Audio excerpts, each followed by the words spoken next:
Welcome everyone to BES Lein and Learn for Parshat Noach with our special guest Dan Grose. Welcome, Dan. Hi, Rabbi. Okay, so everyone, the way it will work is that I will introduce each aliyah, each section of the Sedra, and then Dan will lein it. So first up, Rishon. So we're told that while society as a whole had descended into a state of anarchy and utter corruption, only Noach remained righteous and faithful to God's ways. Noach was informed by Hashem that a flood would soon destroy all of civilization, and that only Noach and his immediate family would survive in an ark which he had to build. God commanded Noach to bring along into the ark specimens of every species of animal and bird to repopulate the world after the flood. So we're told, I'll just share a brief idea before I hand over to Dan to Lein Rishon. So we're told in the very first verse of the Sedra that Noach was righteous, he was perfect in his generation, he walked with God. But the thing is, normally the Torah is very concise. So why does the Torah describe all these virtues of Noach? And so our sages explain that mitzvot are divided into two categories: mitzvot between man, and mitzvot between man and God. But the thing is that some people are strict in one area but not the other. But this verse tells us this was not so with Noach. How so? Because when the verse says he was perfect in his generation, this is saying that he was great when it came to his relationship with others. And when the verse says that he walked with God, this is saying that he was great when it came to his relationship with Hashem. And so therefore Noach, in this sense, is a role model for us all. He's a role model in the sense that he was an expert at his relationships with Hashem and his relationships with his fellow human beings. So over now to Dan, who will lein Rishon, the first aliyah for us. Eile toldot Noach, ish tzaddik, tamim haya b'dorotav, et Elokim hitolech Noach, vayoled Noach shosha avanim, et Shem et Cham v'et Yafet, ותשחט הארץ לפני אלוקים, ותמלא הארץ חמס, וירא אלוקים את הארץ, והנה נשחטה, כי השחית כל בשר את דרכו על הארץ, ויאמר אלוקים לנוח, קץ כל בשר בא לפני, כי מלאה הארץ חמס מפניהם, והנני משחיתם את הארץ, עשה לך תיבה לצגופי קינים, תעשה את התיבה, וחפרת אותה מבית ומחוץ בקופה, וזה אשר תעשה אותה 300 אמה, אורך התיבה 50 אמה רחבה, ו30 אמה קומתה, צוהר תעשה לתיבה, ולמה תכלנה מלמעלה, ופתח התיבה בצידה תשים, תחתיים 62 תעשה. ואני, הנני, מביא את המבול מים על הארץ, לשחט כל בשר, אשר בו רוח חיים מתחת השמיים, כל אשר בארץ יגבה, והקימותי הפיתי איתך, ובאת אל התיבה, אתה ובניך, ואשתך ושבניך איתך, ומכל החי, מכל בשר, שניים מכל, תביא אל התיבה להחיות איתך, זכר ונקבה יהיו, מהעוף למיניהו, מן הבהמה למינה, מכל רמס האדמה למיניהו, שניים מכל יבואו אליך להחיות, ואתה קח לך מכל מאכל אשר יאכל ואספת אליך, והיה לך ולהם לאוכלה, ויעש נוח ככל אשר ציווה אותו אלוהים כן עשה. On now to Sheni, the second aliyah of kosher animals and birds. Noach was commanded to take 7 pairs of each species. Noach, his family, and the required animals boarded the ark, and the floods began.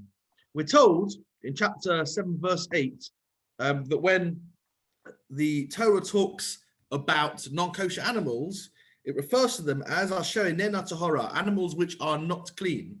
But the question asked by the Gemara is that why doesn't the Torah just describe these animals as hatzmeya, animals which are unclean? That's a much easier way to say it. It's only one word, not 3. Why does the Torah say these animals which are not clean? Asher enena tahora. It's very wordy. Just say that the animals are tameya, that the animals are unclean. And so the Gemara answers this by saying that the Torah uses these extra words, these extra 2 words, to teach us a lesson that we should always try to express ourselves in decent language, in a decent manner, even if it means using more words, even if it means using extra words. Over now to Dan, who will lein Sheni, the second aliyah for us. ויאמר השם לנוח בוא אתה וכל ביתך אל התיבה כי אותך ראיתי צדיק לפניי בדור הזה מכל הבהמה הטהורה תיקח לך שבעה איש ואשתו ומן הבהמה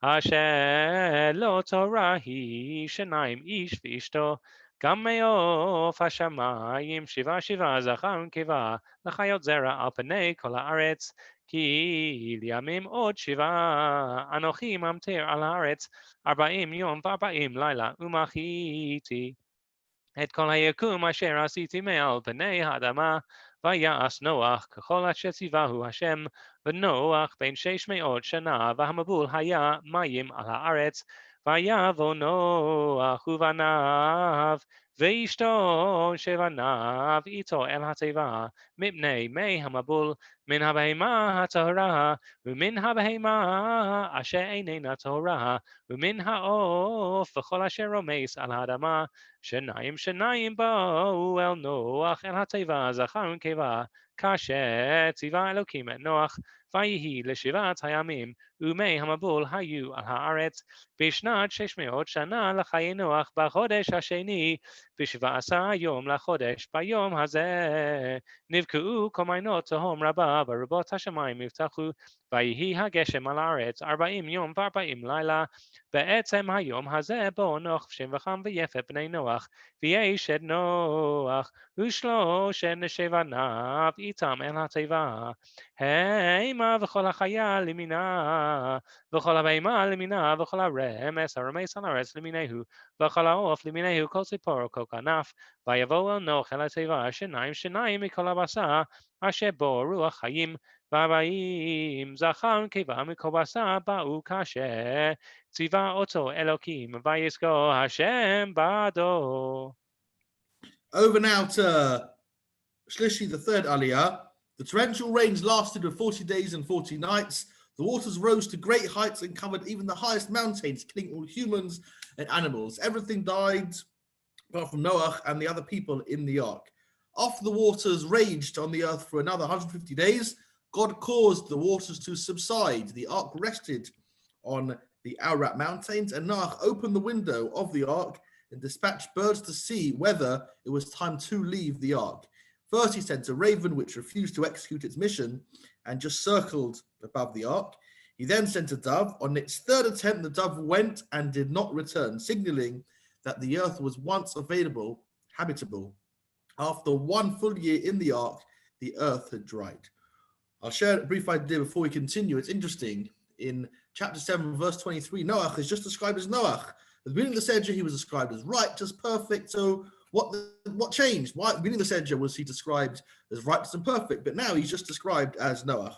And so the Zohar explains that Noach sinned by not praying that his generation would be saved. Unlike Abraham, who prayed for the Sodomites, and Moshe, who was ready even to give up his own life if Hashem didn't forgive the Jewish people, Noach was concerned only that his own family would be saved. And so therefore, since Noach did not ultimately act in a truly righteous way by concerning himself with others, he was considered just Noach, just a simple person with no fancy titles and praises. Over now to Dan, who will now Lein Shlishi, the third Aliyah for us.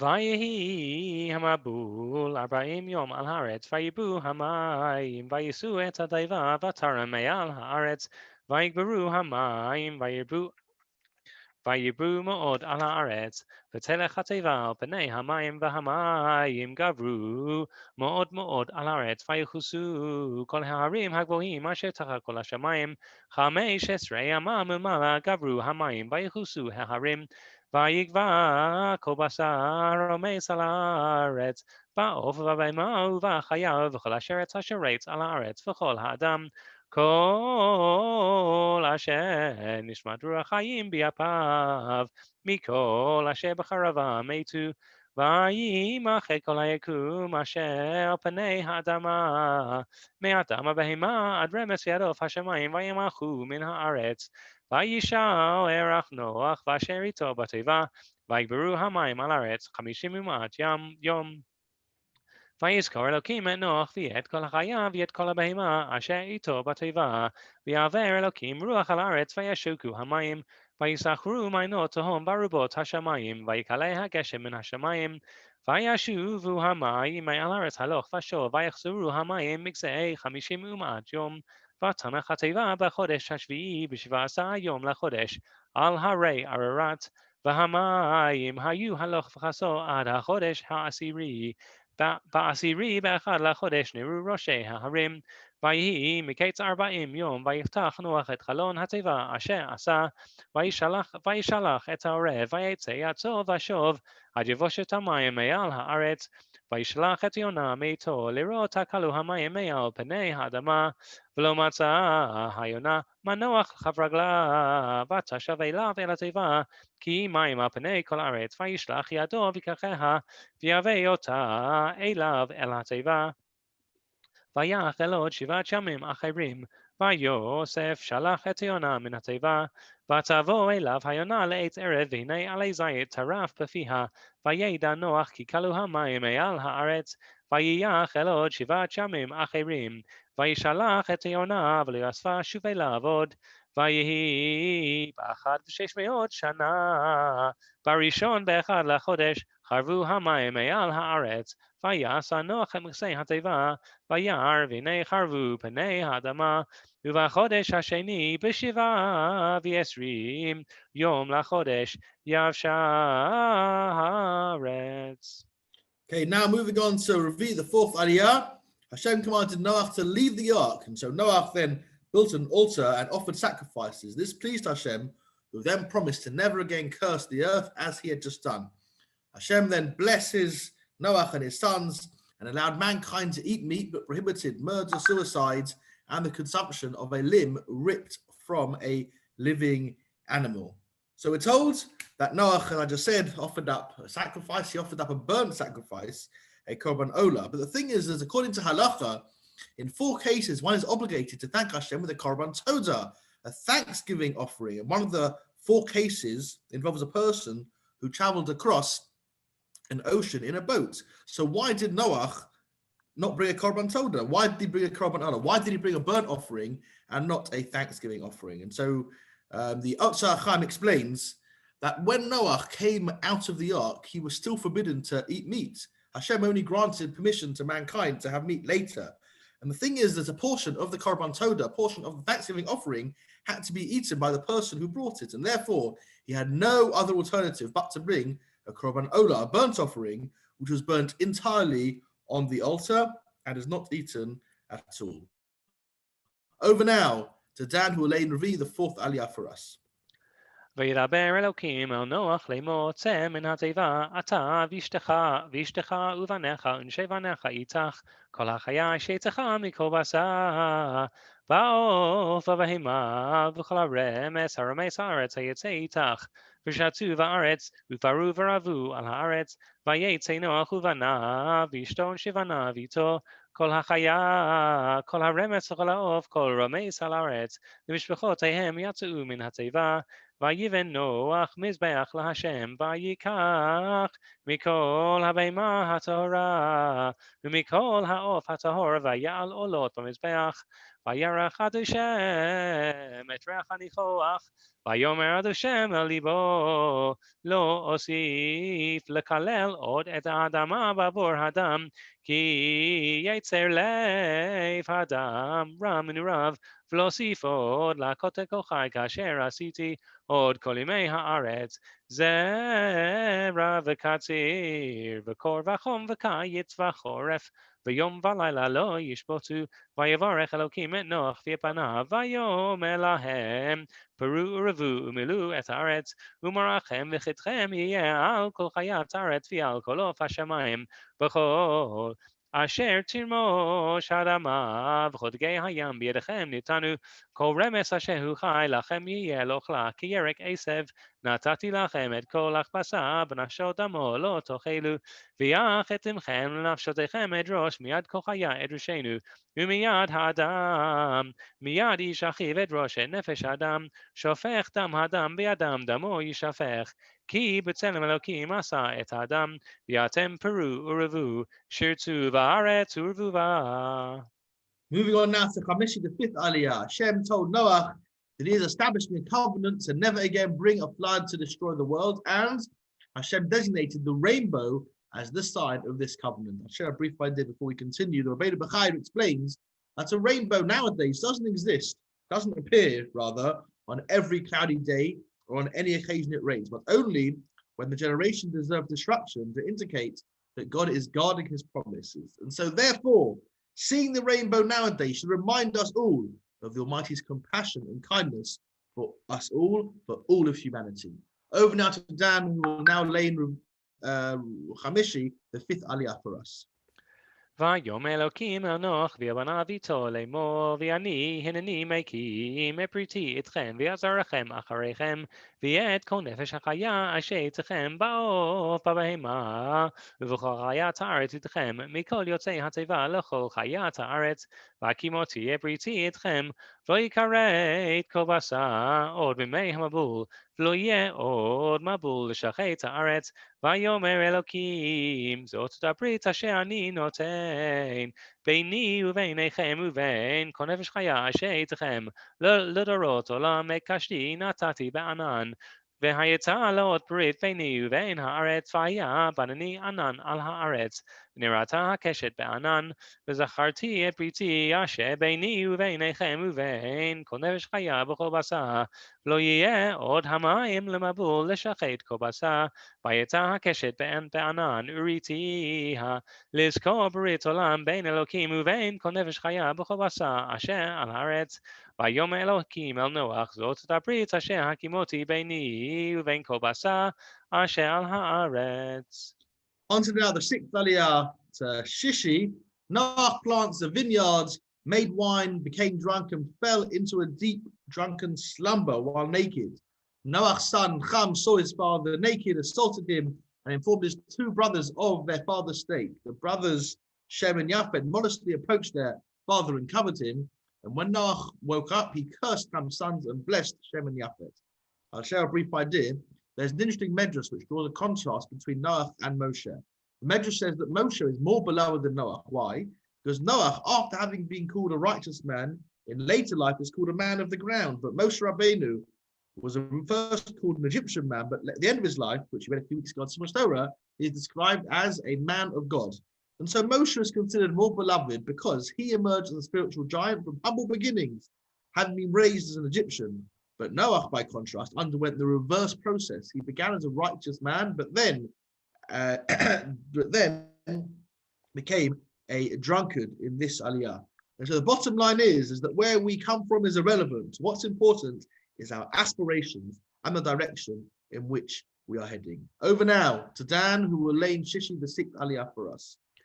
ויהיו בני נוח היוצאים מן התיבה שם וחם ויפת וחם הוא אבי חנן 3 אלה בני נוח ומאלה נפצה כל הארץ ויאכל נוח איש האדמה וייטע כרם וישת מן היין וישקע ויתגל בתוך אהלו וירא חם אבי חנן את תיבת אביו ויגד לשני אחיו בחוץ ויקח שם ויפת את השמלה וישימו שכם שניהם וילכו אחורנית ויכסו את תיבת אביהם ופניהם אחורנית ויבת אביהם לא ראו ויקץ נוח מעינו וידע את אשר עשה לו בנו הקטן ויאמר ארור כנען עבד עבדים יהיה לך ויאמר ברוך השם אלוקי שם כי ויהי חנן עבד למו יפת אלוקים ליפת וישכון באכלי שם ויהי חנן עבד למו ויחי נוח אחר המבול 300 שנה ו50 שנה ויהי כל ימי נוח 900 שנה ו50 שנה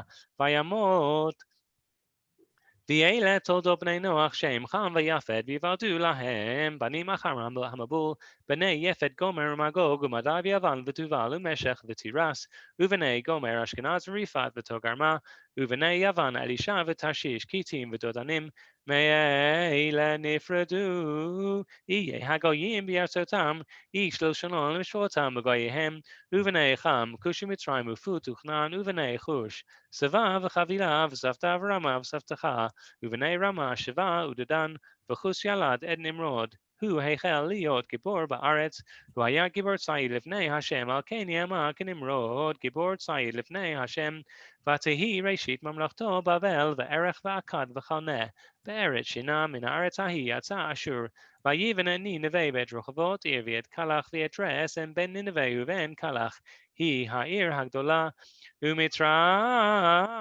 ילד את לודים ואת עממים, ואת להבים ואת נפתוחים, ואת פטרוסים ואת כסלוחים, אשר יצאו משם פלישתים ואת כפתורים, וכנען ילד את צידון בכורו ואת חית, ואת היבוסי ואת האמורי ואת הגרגשי, ואת החיבי ואת הערכי ואת הסיני, ואת הרבדי ואת הצמרי ואת החמתי, ואחר נפוצו משפחות הכנעני, ויהי גבול הכנעני מצידון בואכה גררה עד עזה, בואכה סדומה ועמורה, ועד מרצפויים עד לשה, אלה בני חם למשפחותם לשנותם בארצותם בגוייהם, ולשם יולד גם הוא אבי כל בני ואחי יפת הגדול, בני שם אלה וישוב ויפשט ולוד וארם, ובני ארם וצבחו וגתר ומש, ויפשט ילד את שלח ושלח ילד את עבה, ולעבה יולד שני בנים שם האחד פלג, כי בימיו נפלגה הארץ ושם אחיו יקטן,